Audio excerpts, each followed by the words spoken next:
particular slide. On this slide, we know that we have divided up the bubble space, the space in the bubble chart into 4 quadrants.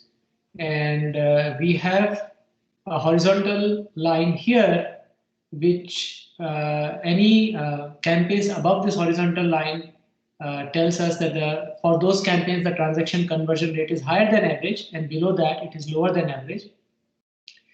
And the click-through rate of the campaigns to the right of this vertical line is higher than the average click-through rate, and to the left of this vertical line, the campaigns have got a lower than average click-through rate. So if a campaign is in quadrant 1, then the click-through rate is lower than average, whereas the transaction conversion rate is higher than average.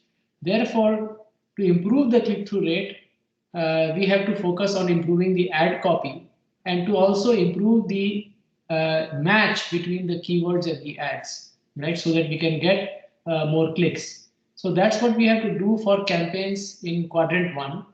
For campaigns in quadrant 2, actually these campaigns are doing very well on both aspects of having a higher than average click-through rate and a higher than average transaction conversion rate. So these campaigns are actually quite doing very well, and perhaps such campaigns can be funded more on this particular search engine.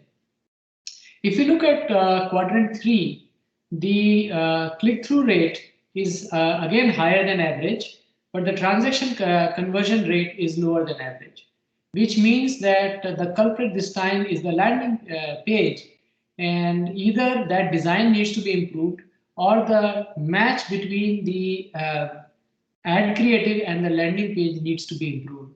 By doing that, what will happen is that the expectations of the users that are set up on the ad creative, those expectations will be matched when they go to the landing page, and the conversion rate will be then high.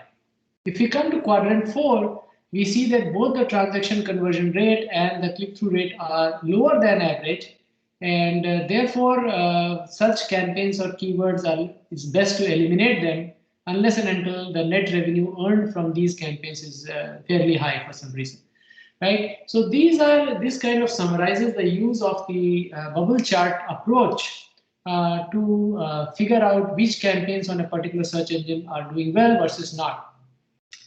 Now, in closing, what is the importance of doing this kind of analysis? Well, what we have learned in the previous session is how to devise campaigns and how to implement these campaigns.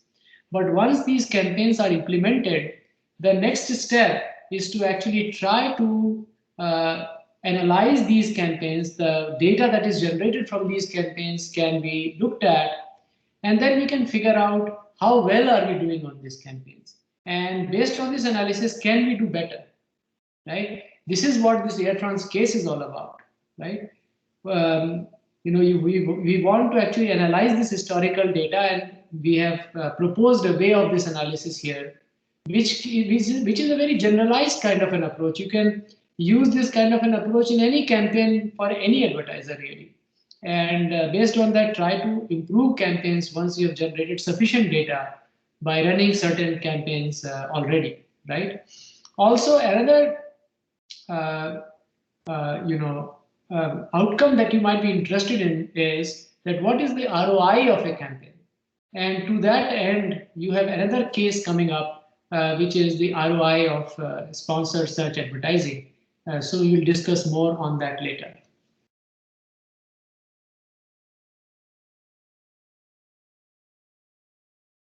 Let's continue discussing this particular